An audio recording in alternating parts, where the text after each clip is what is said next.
Welcome to our channel. Today, we're going to be diving into Brianna Wiest's 101 essays that will change the way you think. Oh, cool. Yeah, it's a pretty interesting book. It's not really like um, giving you like these set-in-stone rules, Okay. but more about helping you find your own truths and build a life that feels right for you. Makes sense. It's packed with these really insightful reflections on just life in general, happiness, relationships, personal growth, all kind of tied together with this focus on how our minds work. Yeah, that's something I noticed right away reading it, was how she emphasizes how our thoughts shape reality.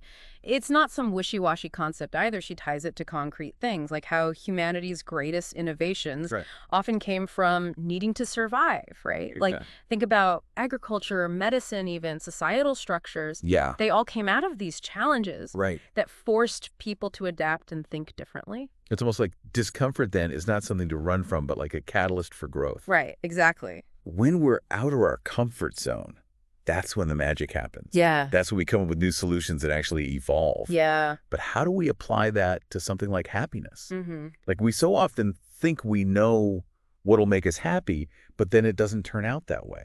That's one of the big things Wiest tackles is these misconceptions. Okay. She argues that our brains are like hardwired to recreate things we're familiar with, even if they didn't make us happy the first time around. Oh, wow. So we might be chasing a version of happiness based on old stuff, Right. even if those old experiences weren't great, you know? It's almost like being on autopilot, Exactly. going through the motions without really examining if it's leading us to genuine happiness. Yeah. So how do we break free from that autopilot then? It feels like we're trapped chasing something that might not even work. Yeah. It reminds me of all those motivational videos you see Oh, yeah. about stepping out of your comfort zone and embracing the unknown. Yeah, totally. If you're looking for that kind of motivation, by the way, you could check out Affirmify Journey on YouTube. Oh, yeah, they're great. Their content's all about pushing you to reach your full potential.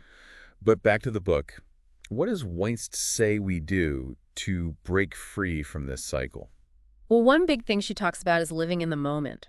Oh. She says it's the only way to experience life without those filters of the past or those illusions of the future. Right. So by being present, we open ourselves up to new things that we might miss if we're stuck in old patterns. It's like hitting the reset button then. Yeah.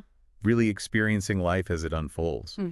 That sounds great in theory, but how do we actually do that? Well, we give some practical tips. One is identifying self-sabotaging patterns. You know, the things we do that hold us back without even realizing it. Oh, yeah. It's about recognizing them and making conscious choices to break free. It's like being a detective in your own life, figuring out what's driving your actions and then deciding if it's actually helpful. Right. And another important thing is practicing healthy discomfort. Okay. Not seeking out pain, but being willing to push past those comfort zones. Yeah. Try new things. Embrace the challenge of growing. So instead of avoiding discomfort, Yeah. we kind of lean into it. Yeah. Knowing it means we're pushing ourselves. Exactly. You know, what I really appreciate about Wiest is that she doesn't just talk about these things vaguely. Yeah. She gives concrete examples and steps you can actually take, which makes applying them so much easier. Absolutely. And one of the most powerful tools she talks about is mindfulness. Okay. It's about becoming aware of your thoughts, your feelings, your body, without judgment, just observing with curiosity and compassion. It's like taking a step back from that constant chatter in your mind Yeah. and just noticing it without getting swept away. Exactly. I can see how that would help break free from negative patterns and make more intentional choices. But it can't all be about our internal world, right? What about navigating relationships and social dynamics? Oh, yeah. Wiest delves into that too. Okay. Highlighting emotional intelligence and social sensitivity. Okay. One big thing she points out is we all have unique perspectives and experiences. So being able to see things from different angles, empathize, and communicate well are key for good connections. It's about recognizing that our view isn't the only view. Right. And being open to understanding where other people are coming from, even if we don't agree. Yeah, that can be tough, though, especially when you're in the heat of the moment. Absolutely. Wiest talks about the power of observation in those situations. Instead of jumping to conclusions or making assumptions about people, she says pay attention to their behavior, their patterns. Okay. Approach the interaction with curiosity, not judgment. So it's about trying to understand why someone's acting that way. Exactly. Rather than labeling them or getting defensive. And it helps us understand ourselves, too. Oh, how so? Well, by recognizing the things that bug us about other people, Yeah. we can often uncover stuff in ourselves that needs work. Wow, that's really insightful. It's like those things that irritate us most about others Yeah, are often reflections of something we need to work on within ourselves. exactly. It's a good reminder to approach those situations with self-awareness and compassion. Mm-hmm. Speaking of self-reflection, Wiest also explores the benefits of solitude, Oh, yeah. which is something that people often get wrong, wouldn't you say? Oh, absolutely. People think it's lonely or negative, Yeah. but we says it's actually in those quiet moments that we can really connect with ourselves, Right. free from all those outside influences and expectations. It's like hitting the reset button on your mind, Exactly. giving yourself space to process and just be. Yeah. It's not about isolating yourself, but being intentional about introspection and growth. Right. It's about realizing the quality of our lives isn't just about achievements or relationships, Yeah. but also the relationship we have with ourselves. That makes sense. So it's not something to avoid, but a tool for self-discovery and personal growth. But that inner critic can be loud sometimes. Oh, yeah. Makes it hard to embrace ourselves, flaws and all.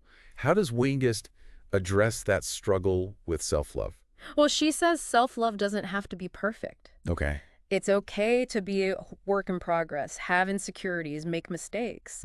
What matters is acknowledging our imperfections, being kind to ourselves, and striving for growth, not perfection. That's so reassuring. Takes the pressure off needing to have it all figured out. Right. It's like giving ourselves permission to be human with all our complexities. Yeah. But how do we go from self-acceptance to actually loving ourselves? Society tells us we need to achieve certain things to be worthy of love. That's something Wiest pushes back on hard. Yeah. She says your worth isn't about reaching some ideal version of yourself. We're worthy of love and belonging right now, just as we are with all our imperfections. So it's not about becoming someone else, but recognizing the incredible person you already are. Exactly. That's powerful. But how does that self-love work in our interactions with others? Doesn't it become all about us then? That's a misconception Wiest talks about. Okay. Loving yourself isn't selfish or self-absorbed. Right. It's actually the foundation for healthy relationships. Okay. When you love and respect yourself, you can set boundaries, make choices that align with who you are, and show up better for the people you care about. It's like filling your own cup first so you have something to give without depleting yourself. Exactly. It also reminds me of something else Wiest said about intimacy coming from vulnerability, Oh, yeah. not from hiding our flaws. Absolutely. It's about embracing the messiness of being human, realizing our flaws aren't something to be ashamed of, Yeah. but part of what makes us unique and lovable. True intimacy comes from letting your guard down and allowing yourself to be seen, imperfections and all of them. Requires a lot of trust, though, It does. both in yourself and the people you choose to be vulnerable with. It's about creating a space where authenticity is valued. Exactly. And that ties into another thing from the book, defining success on your own terms. Okay. Wiest challenges the whole traditional idea of success, saying it's not just about external achievements, Right. but also internal fulfillment. So it's about aligning your actions with your values, finding meaning in your work, Yeah, and living a life that feels true to who you are, exactly. It's not about chasing someone else's definition. but creating one that feels right for you. Yeah. That can be tough, though. Yeah. There's so much pressure to achieve certain things, follow a specific path. Right. And Wiest acknowledges that one of the biggest blocks to living authentically is fear of judgment. She encourages us to break free from worrying what other people think. Easier said than done, though, right? It's like we're programmed to care what others think. It's natural, but Wiest reminds us that most of the time, Yeah.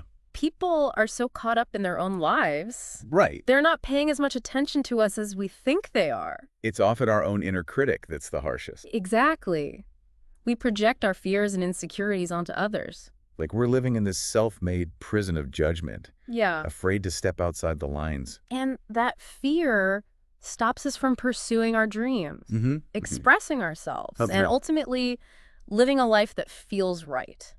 What's interesting is Wiest saying the more we try to control how others see us, Yeah. the further we move away from authenticity. It's like trying to fit into a mold that doesn't fit, twisting yourself to meet expectations that don't even resonate with you.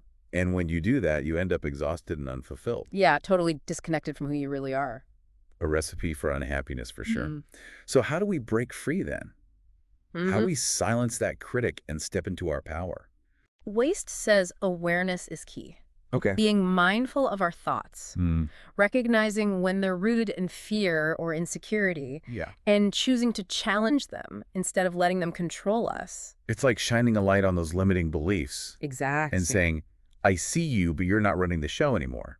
And it's not just about silencing the negative. Right. It's also about amplifying the positive. Right. Noticing what brings you joy, what you're grateful for, and choosing to focus on those things. It's like shifting your internal lens to focus on the good stuff. Yeah. The beauty, the abundance, the possibilities. And sometimes it's the simplest things. Wiest talks about practicing gratitude, savoring small moments, finding joy in the everyday things we take for granted.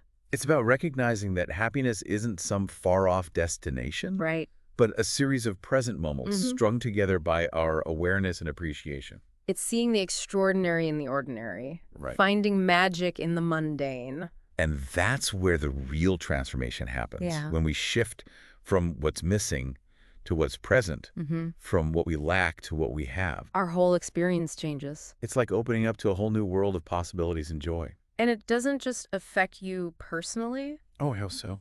This shift impacts your relationships, your work, the world around you. Okay. When you approach life with gratitude and appreciation, you become more compassionate, generous, engaged in making a positive impact. It's like you're radiating a different energy, attracting positive experiences and inspiring others to do the same. And one way to cultivate that energy is through kindness. Wiest really emphasizes being kind. To others, but also to ourselves. Exactly. We're all works in progress, Yeah. deserving of compassion and understanding from ourselves and others. It's about recognizing that perfection is an illusion. And true beauty is in our imperfections. Our vulnerabilities, our shared humanity. It's letting go of judgment. Yeah. Embracing the messiness of life. And choosing to see the good, the beautiful, the inspiring in ourselves and others. You know, what's really interesting is that Wiest says true strength comes from acknowledging your weaknesses, embracing vulnerability, and moving forward with courage and compassion. For yourself and others. Exactly. Sometimes that means having tough conversations, setting boundaries, making choices that put your well-being first. Even if it means disappointing someone or stepping outside your comfort zone. It's about realizing your worth isn't tied to pleasing everyone or fitting in. Right. You have the right to make choices that align with your values, your needs, who you are. Even if it ruffles some feathers. It's about owning your power and creating a life that feels right.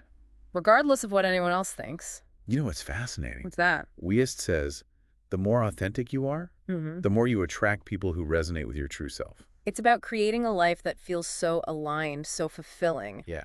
You don't need anyone else's approval. It's about knowing true happiness and fulfillment come from within. From the choices we make, Right. the relationships we nurture, the impact we have. And one powerful way to make an impact is by using your voice, Okay. sharing your story, and inspiring others to be themselves. It's about recognizing we all have something to offer.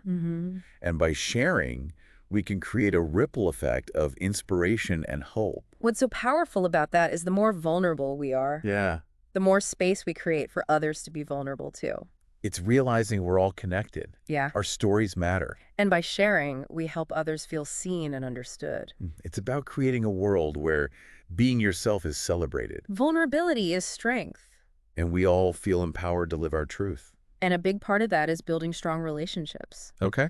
Wiest talks about surrounding yourself with people who lift you up, Yeah. challenge you to grow, and celebrate who you are. It's knowing you don't have to go through life alone. Right. There are people who love you unconditionally, and those relationships create a foundation of love and resilience. To help you through life's challenges. It's recognizing we're not meant to be perfect. Right. Our flaws are part of what makes us beautiful. And by embracing them, we can create a life that feels authentic and connected. That's beautifully said. Wenja's book reminds us that the life we want is possible, It's not some distant goal. but about the choices we make every day. It's about being aware, Mm-hmm. challenging what we believe. And making choices that align with our values and who we are. It's embracing the journey, the ups and downs, Yeah. and realizing the magic is not in perfection, but becoming the best versions of ourselves. Day by day, moment by moment. And one way to support that growth is by learning, expanding our perspectives. Being curious, asking questions, Mm-hmm. seeking out information that challenges us and helps us grow. It's realizing that learning is lifelong. And the more we invest in it, the more we can give back. Wiest also talks about expectations Oh, yeah. and how they can lead to disappointment. She says, let go of needing to control everything. Okay. Embrace the unknown. Trust that life will unfold as it should. It's realizing we don't have all the answers. Things don't always go according to plan. And sometimes the best lessons come from unexpected detours. It's surrendering to the flow of life, Yeah. trusting the process. Being open to the possibilities that come when you let go of expectations. What's interesting is that Wiest says the more we surrender to the present moment, Mm-hmm. the more joy and beauty we experience. It's about letting go of the need to control and predict Yeah. and just being present, experiencing life fully. Appreciating each moment. And one way to cultivate that presence is through mindfulness. Oh, yeah. Wiest says do things that bring you into the moment, Mm-hmm. whether it's meditation, nature, or just paying attention to your breath. It's cultivating awareness of your thoughts and feelings. Without judgment, right? Exactly. It's observing your inner world with curiosity and compassion. Realizing that thoughts and feelings are fleeting, and you have the power to choose how you respond. The more we practice mindfulness, the more inner peace we have. Yeah. More resilience, more well-being, no matter what's happening around us. It's realizing that true happiness doesn't come from achievements or possessions, But from within. from how we relate to ourselves, to others, to the world.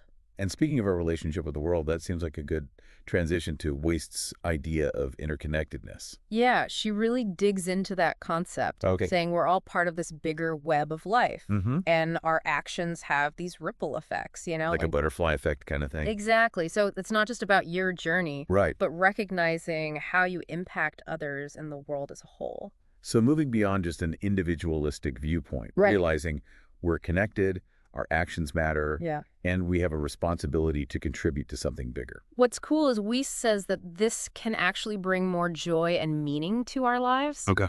It's about aligning what you do with your values and finding fulfillment in helping others. Like that feeling you get when you do something nice for someone. Exactly. Or volunteering for a cause you care about. It's more than just personal satisfaction. Yeah, it taps into something deeper. But even when we get all this, sometimes we still hold back, Oh, yeah. self-sabotage, set limits on what we think we can do. It's like we're afraid to step into our full power. Yeah, scared of what might happen if we actually achieve our dreams. Wiest calls these upper limits. Okay. They're the invisible barriers we put up. That stop us from true happiness. She says we sabotage ourselves because we're afraid of success. Wow, so it's not just outside obstacles, but internal ones too. Right, almost like a self-fulfilling prophecy. Afraid of success, so you make it not happen. And it often comes from our childhood. Okay. Messages we got about what we could do. Beliefs we formed about ourselves and the world. So we're carrying around these limits based on the past, That might not even be true anymore. trapped in a cage of our own making. How do we break free? Wiest says first, recognize those upper limits are there. Huh? See how you're holding yourself back. And then, Consciously choose to challenge them. so catch those self-sabotaging thoughts Yeah. and replace them with beliefs that support your growth. But it's not just thinking, it's doing, too. Right. Taking action. Give yourself permission to dream bigger. Set bigger goals. Believe you deserve good things. Sometimes that means taking risks, Stepping outside that comfort zone. embracing the unknown, Trusting yourself, the journey. believing you can handle whatever comes your way. It's like the universe is on your side. But you got to be open to it. And what's cool is when you break free from your own limits, Yeah. you inspire others to do the same. You become an example of what's possible. And that brings us back to the heart of Wiest's message. Okay. True happiness comes from within, Not from achievements or stuff. but from how you experience life. How you treat yourself, others, the world. It's gratitude, compassion, awareness, Focusing on what matters. appreciating the present moment, connections, the meaning you bring to life. We have the power to choose happiness, love, joy. By making conscious choices, We create a life that reflects our deepest values. embrace the journey, the ups and downs, Show up each day with an open heart, a curious mind, a willingness to grow. and we can create a life that's both meaningful and fulfilling. And if you want more resources to help you on that journey, Yeah. check out lingopediamagazine.com. They have courses and ebooks on all sorts of topics to help you grow. And before we wrap up, Be sure to subscribe, share, and like this deep dive We appreciate you joining us today. for this exploration of changing your thinking to change your life. Remember, the life you want is within reach. It starts with your mind. Embrace the journey and never stop exploring your own potential.